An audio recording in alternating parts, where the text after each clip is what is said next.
No alto do morro, a penúltima construção em uma rua íngreme que não arrisquei subir de carro no dia chuvoso em que estive lá, está edificada a Guarda Congo 13 de Maio de Nossa Senhora do Rosário, e ali também é o Centro Espírita São Benedito, onde só se chega quem tem licença de chegar, como nos contou o nosso anfitrião.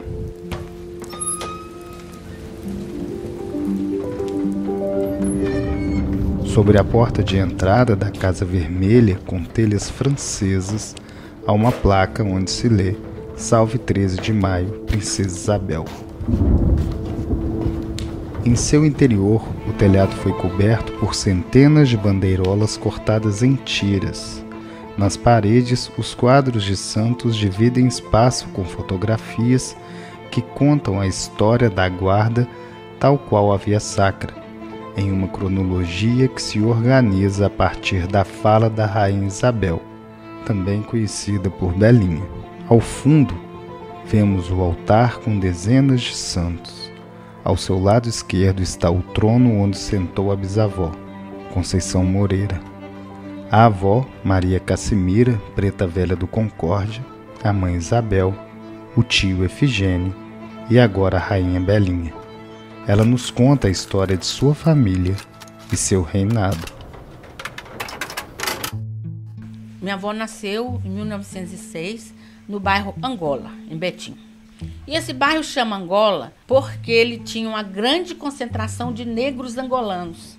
Quando eles vieram para Belo Horizonte, eles moravam nessa parte que é do Barroca. Só que na construção de Belo Horizonte, Barroca é área nobre. Então tinha que tirar aquela negrada de lá. Então eles convidaram, sabe como, né? Convite. Esses negros a liberar essa área.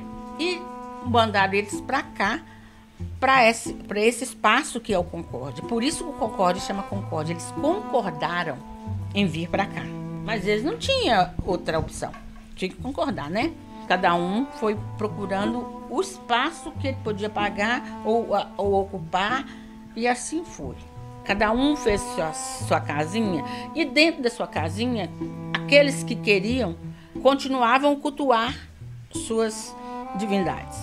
Cada reino que foi fundado procurasse a se envolver com a igreja para ter mais aceitação. Porque se o padre aceitasse, a comunidade aceitava. Mas hoje é o contrário. Se a comunidade não quiser, tira até o padre.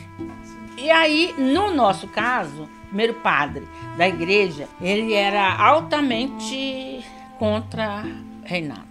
E ainda mais que a minha avó era parteira. A vovó tinha tudo de ruim. Ela era parteira, ela era lavadeira, ela era preta e ela era de Umbanda. Então ela era feiticeira. Mas a feiticeira podia mandar levar um tijolo lá para construir a igreja. A feiticeira podia dar um dinheiro para inteirar o cimento. Você tá entendendo? Você é feiticeira para você ficar de lado, para você ajudar. Manda que eu recebo, né? Então a igreja conosco, ela dá um probleminha, mas em vista das outras pessoas, porque eles nunca se negaram a fazer a nossa missa. Senta, argumenta, combina como é que vai ser, quantas horas, o que vai acontecer, e no dia tal resolve essa questão. Mas muitos dos nossos irmãos do Rosário, o padre não quer que passe nem na porta. Também conversamos com a historiadora Vanessa Lotti, que nos fala da dificuldade de mensurar o impacto do soterramento do Largo do Rosário na irmandade que havia no Curral del Rei. Então, não tem nenhuma outra documentação que apresenta ou uma continuidade dessas irmandades nessa localidade, ou a extinção dela, ou que elas foram transformadas em outras irmandades, ou que se elas se aderiram a outra. Então, a gente não tem essa referência. Então, não tem como a gente confirmar qual que é o impacto desse soterramento do Lago do Rosário nessas irmandades, porque a gente não tem referência nenhuma dessas irmandades. É claro que a gente acredita por Minas Gerais ter sido uma comarca extremamente negra por causa dos escravizados que aqui tiveram, né, na época do que a gente chama de ciclo do ouro, deveria ter outras irmandades pretas nessa região, mas a gente não tem essa confirmação e muito menos o impacto disso, né, com o soterramento do Largo do Rosário. Apesar da dificuldade de se identificar o impacto nas irmandades da época, é importante o relato da Rainha Isabel sobre quando se deparou com a história do soterramento. Chega esse padre com essa conversa para mim, eu falei, muito bem, meu filho, o que nós vamos fazer com isso? Foi a pergunta que eu fiz para ele. Porque eu vi que aquilo ali era uma coisa surreal, né? Fora do comum, que eu nunca tinha ouvido falar naquilo. Vamos ver o que só pode fazer, vamos divulgar esse negócio, mas as pessoas têm que saber disso. Isso aí é uma coisa como um aditivo. Foi um aditivo que jogou no meu sangue, sabe?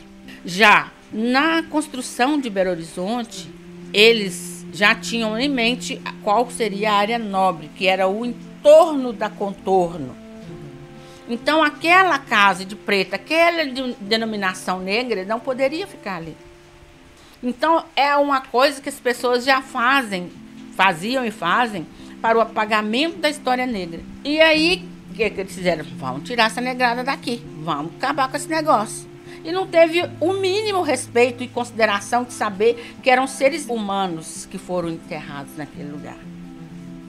E plantaram eles ali quando eles jogaram a terra por cima. Porque eles não tiveram trabalho de fazer nada. Eles tiveram trabalho simplesmente de aterrar e que ficou para trás ficou. Por quê? Porque os negros daquela época, e muitas vezes até hoje, não tinham a voz ativa na mente deles. Além do soterramento, como já narrado no episódio 3, tivemos a proibição das festas de reinado por parte de Dom Cabral. Vanessa dá luz a outras questões que nos ajudam a entender melhor os fatos ocorridos na década de 1920. Então, é importante a gente destacar que todo esse descontentamento não era só da figura do Dom Cabral, né? Ele representava a igreja, e isso vem à luz do primeiro congresso eucarístico que aconteceu em 1922, que por sua vez ele é fruto da restauração católica que estava acontecendo mundialmente na década de 20 e 30. Então não foi uma coisa só Brasil, né? Foi uma coisa mundo, que a Igreja Católica ela começou a priorizar essa efetiva presença na sociedade por meio de uma colaboração, e no caso do Brasil, do governo republicano. O objetivo maior desse congresso era o alinhamento da sociedade, aí no caso brasileira, com os princípios cristãos, que é uma nova visão distinta da época que a gente chama da época monárquica brasileira. Rainha Belinha nos conta da perseguição que se manteve após a inauguração de Belo Horizonte. A perseguição não acabou ali, apesar que eles saíram daquela região e foram habitar no entorno de Belo Horizonte, teve a continuação da perseguição, que foi logo que entrou o bispo Dom Cabral. Ele estabeleceu lei essa que rege até hoje, porque ela não foi revogada. Então, com isso, ele fez o decreto que dizia que aqueles povos negros que tinham esse tipo de manifestação de reinado não seriam bem-vindos mais na igreja. Por quê? Porque eram pessoas maltrapilhas, eram pessoas bêbadas, eram cultos que eram muito longos, e isso não era bom a igreja estar ligada a esse tipo de pessoa. Vanessa traz os aspectos racistas dessa proibição. Uma outra questão que é por que a Igreja Católica tinha interesse de acabar com os reinados, né, na capital. Eu acredito que a questão em si não se passa só pelo reinado, porque o reinado foi apoiado, foi, vamos dizer assim, permitido na época monárquica brasileira. A questão é que esse reinado ele é feito por população negra, né, por pretos. E aí eu acho que o peso muito maior é na questão do embranquecimento da população. Que a partir do momento que você coloca os pretos dançando na rua, você valoriza, né, essa população negra. E aí, quando você coloca essa forma do Dom Cabral de abafar ou de terminar com essas irmandades, você fortalece essas festas de branco que era, vamos dizer assim, do calendário oficial da igreja. E comenta também sobre a importância da ocupação desse espaço. Eu acho que tem que continuar essa luta dos movimentos congadeiros e de quem apoia esse movimento, né, desse movimento negro, dos movimentos negros dentro da cidade. E para mim um ponto extremamente importante é o debate intraburocrático, dentro das esferas de poder. Se a gente for pensar que o primeiro elemento negro tombado em Belo Horizonte, que foi o Terreiro de Candomblé e Leopoldo Ojucã e a Irmandade de Nossa Senhora do Rosário do Jatobá, surgiu o discurso de dentro da prefeitura. Então, por mais que é importante um movimento fora da prefeitura, mas a gente tem que inserir pessoas que têm esse discurso dentro das esferas de poder. E aí, de dentro para fora e de fora para dentro, a gente faz esses dois movimentos para essa ocupação ser efetiva e devolver, né, esse espaço para a população que é de direito.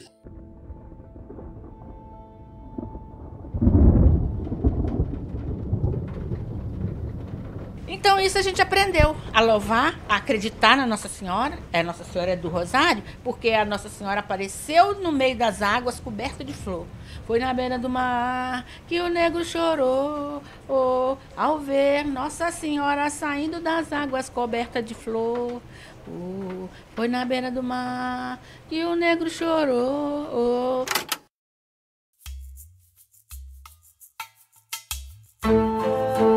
O podcast Histórias Soterradas é uma coprodução entre Os Impublicáveis e A Constante.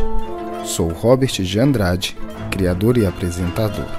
A produção é de Rendel Melo e Diane Mazzoni. A edição de som é de Rendel Melo. Ainda contamos com a assistência de Gabriela Lara e Flávio Augusto.